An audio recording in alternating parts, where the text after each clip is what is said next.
Hi everyone, it's Adriano here from BRZ Food, and today we're gonna cook Mexican pork belly.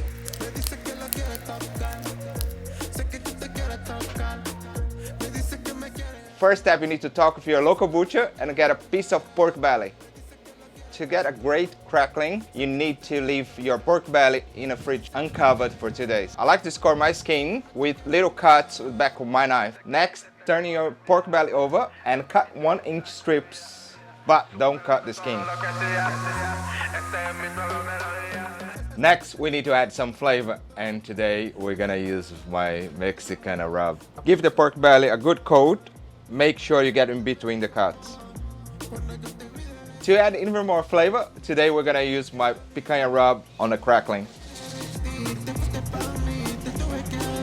Now let's get this barbecue going by adding 2 full baskets of hot heat beef on the side of your Weber kettle. Place your pork belly on the center of your barbecue with skin up. We're gonna leave this for 1 hour. Now we have the pork belly on. Let's make a good hot sauce with guava paste to put on top.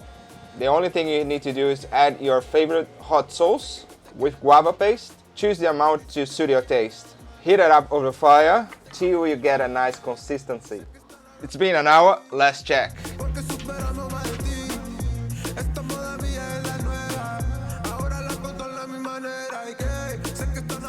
The next thing you have to do is measure off the salt.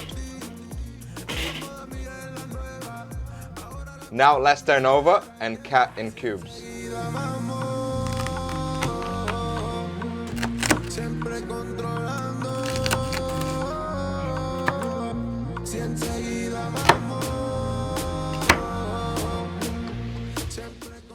Grab one of your cube and dip in the sauce.